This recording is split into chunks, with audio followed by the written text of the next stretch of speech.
শুরু করছি আল্লাহর নামে, যিনি পরম করুণাময় এবং অতি দয়ালু। সুপ্রিয় ভিউয়ার্স, আপনারা যারা সিরাজগঞ্জে থাকেন, আপনারা ইতিমধ্যে অনলাইন থেকে অনেকগুলো ফুটেজ দেখেছেন। আজকে কিন্তু একটা খুবই মর্মান্তিক ঘটনা ঘটেছে, যেটা সিরাজগঞ্জ জেলার অন্তর্গত রতনগান্ধী ইউনিয়নের দুটা গ্রাম, বিশেষ করে বাহুকা এবং চরচিলগাছা। এখানে কিন্তু হঠাৎ করে সাইক্লোন আঘাত হানে এবং এই সাইক্লোনটা 12টা থেকে 12:30টার মধ্যে এই দুটা গ্রামে খুব বেশি পরিমাণে আঘাত হানে। তারই কিছু চিত্র আপনাদের মাঝে তুলে ধরার চেষ্টা করব, যেগুলো হয়তো আপনারা অন্য কোনো ফুটেজ বা ভিডিওতে পান নাই, সেগুলাই আপনাদেরকে দেখানোর চেষ্টা করব। আসলে আমরা মানুষের দুঃখগুলা ভাগাভাগি করে নেওয়ার জন্য।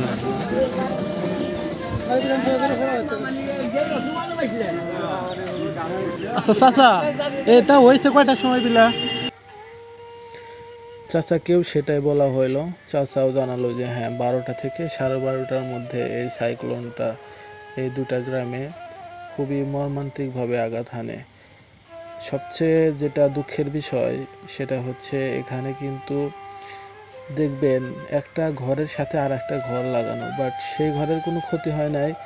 জাস্ট এই সাইক্লোনটা এমনভাবে আঘাত এনেছে, যেটা আমার মনে হয় যে 20 থেকে 25 হাত এরকম, যেটাকে বলে হয় চওড়া, সেই চওড়া এরকম ব্যাসার্ধ নিয়ে এই জিনিসটা এসেছিল আর কি। এখানে কিন্তু সাংবাদিক ভাইরা আছে, গ্রামের মানুষের কাছ থেকে তারা কি পরিমাণে ক্ষয়ক্ষতি হয়েছে সেগুলো জানার চেষ্টা করতেছে। চলেন সেখানে যাওয়া যাক। বিগত 30 বছরের মধ্যে এত বড় কোনো সাইক্লোন আমাদের যারা বয়োজ্যেষ্ঠ মুড়িতে তারা বলতেছে সাইক্লোনটার সাইক্লোন ছিল আপনার 45 থেকে 55 সেকেন্ড। এই সাইক্লোনটায় 15 থেকে 20টা বাড়ি সম্পূর্ণ বিধ্বস্ত করে গেছে।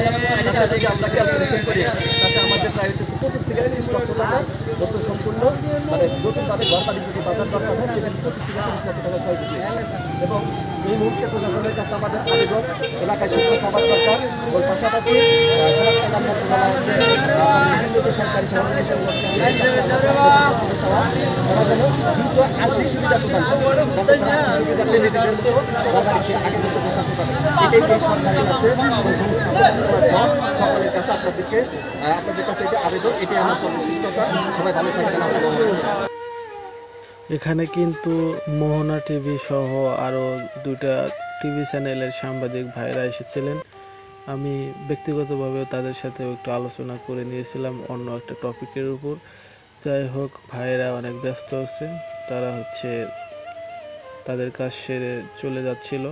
আমরা আসলে মূল পয়েন্ট যেখানে আসলে বেশি ক্ষতিগ্রস্ত হয়েছে, ওখানে দুইটা প্লেস আছে। জাস্ট ওখানে মনে হয় মেবি 5টা থেকে 8টা ঘরের মতো হবে। সেগুলা ঘর খুবই বাজে অবস্থা, একদম চুরমার হয়ে গেছে।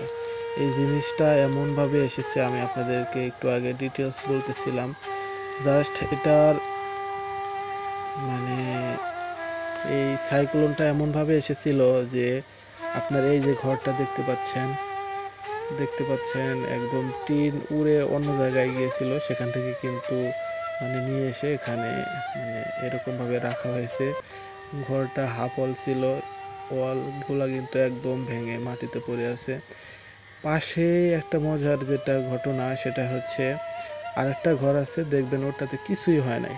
তার এখান থেকে একটু একটা জিনিস বোঝা যায় যে এই সাইক্লোনটা এমনভাবে এসেছিল, জাস্ট তার ব্যাসার্ধ বা চওড়া যেটাই বলি না কেন খুবই অল্প ছিল।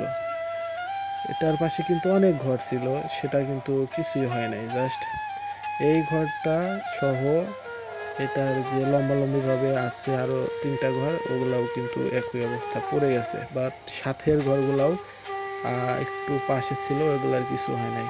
তো আমরা মেন পয়েন্টে যাওয়ার জন্য চেষ্টা করতেছি। আর একটা ঘর খুবই বাজেভাবে। সবচেয়ে মর্মান্তিক ঘটনা এটা, হ্যাঁ, তারের সাথে 3 বেজে রয়েছে। সবচেয়ে মর্মান্তিক ঘটনা এটা। তাহলে কি প্রকার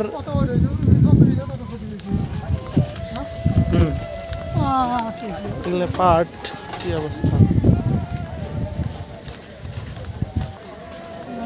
আল্লাহ পাকে এটা বাঁচাইছে না।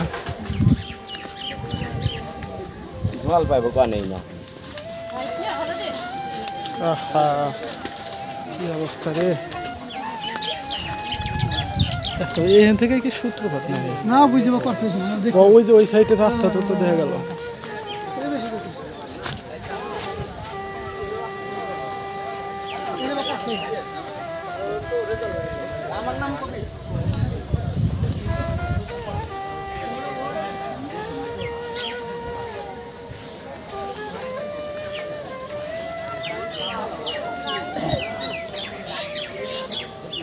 একটু ওর পাশে যাই তো মামা।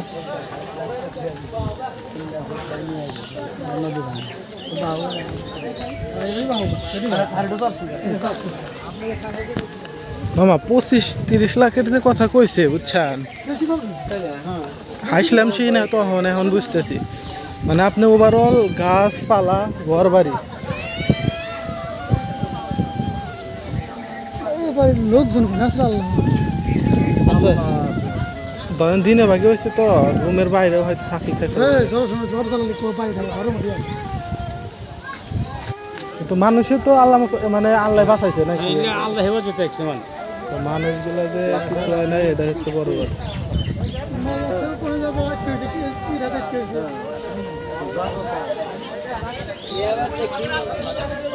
এই মানুষগুলা কই এখন কোন হয়েছে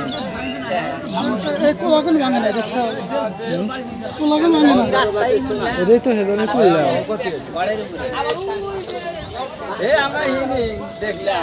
আর এটার কি অবস্থা,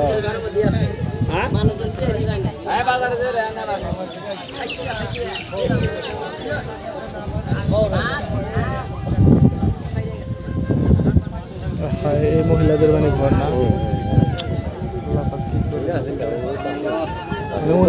রুমের ভিতর ছিল না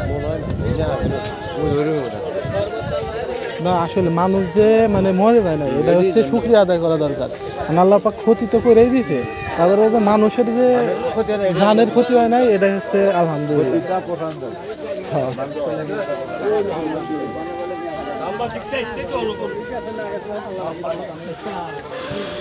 আল্লাহ সুবহানাল্লাহ।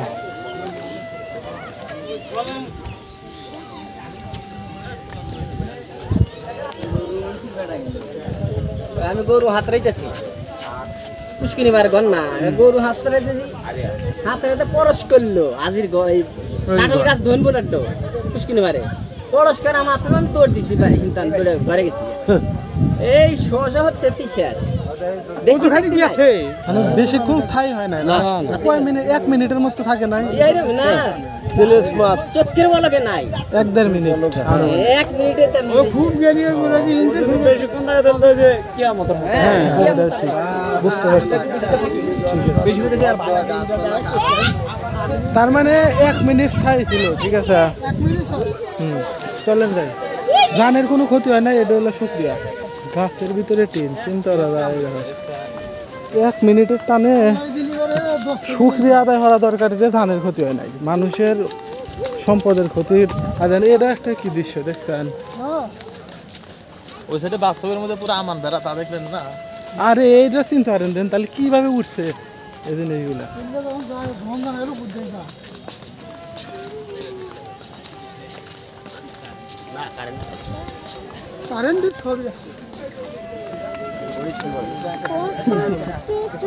মানে এটি হলো মূল পয়েন্ট, বেশি ক্ষতি হয়েছে এই জায়গা।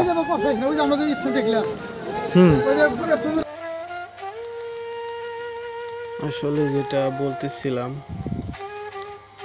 যে ঘরটার কথা আপনাদেরকে ভিডিও ফুটেজে দেখালাম বা শোনালাম, এই ঘরটাই হচ্ছে বেশি ক্ষতিগ্রস্ত হয়েছে। স্থানীয়দের মাধ্যমে আমরা জানতে পারি এবং তারা সাংবাদিক ভাইদেরকে যে ক্ষতির পরিমাণটা জানালো, 20 থেকে 25 লাখ টাকার মতো ক্ষয়ক্ষতি হয়েছে। ঘরবাড়ি, গাছপালা এবং ফসলি মাঠের যে ফসলগুলো ছিল, পাট, আরও অনেক কিছু, এগুলো আনুষঙ্গিক বাবদ তারা 20 থেকে 25 লাখ টাকার মতো ক্ষয়ক্ষতি হয়েছে বলে সাংবাদিকদের জানায়। তো অনেকেই তো সিরাজগঞ্জ জেলা সহ সিরাজগঞ্জ জেলার বাইরে অর্থবান এবং বিত্তবান মানুষ আছেন। আশা করি ভিডিওটি যদি তারা দেখেন বা টিভি চ্যানেলের মাধ্যমে জানতে পারেন, অবশ্যই আপনারা এই ভাইদেরকে বা ভাইদের পাশে আপনারা দাঁড়ানোর চেষ্টা করবেন, কারণ আসলে তাদের খুবই বেহাল অবস্থা, ঘর বাড়ি একদম শেষ হয়ে গেছে। প্রচুর মানুষ হইতেছিল, আমরা জাস্ট বাসার দিকে মুভ করতেছি। বিশেষ করে এই ঘটনাটা যখন ঘটে তখন কিন্তু অনেক লোকই এদিকে মুভ করে। পরিশেষে আমরা এই খুবই খারাপ অবস্থা দেখে মনটা বিষণ্ণ করে সন্ধ্যার দিকে বাড়ি ফিরে যাই। এটাই ছিল আসলে আজকের মর্মান্তিক ঘটনা, যেটা সিরাজগঞ্জ জেলার রতনকান্দি ইউনিয়নের বাহকা এবং চরসিলগাছার অবস্থা।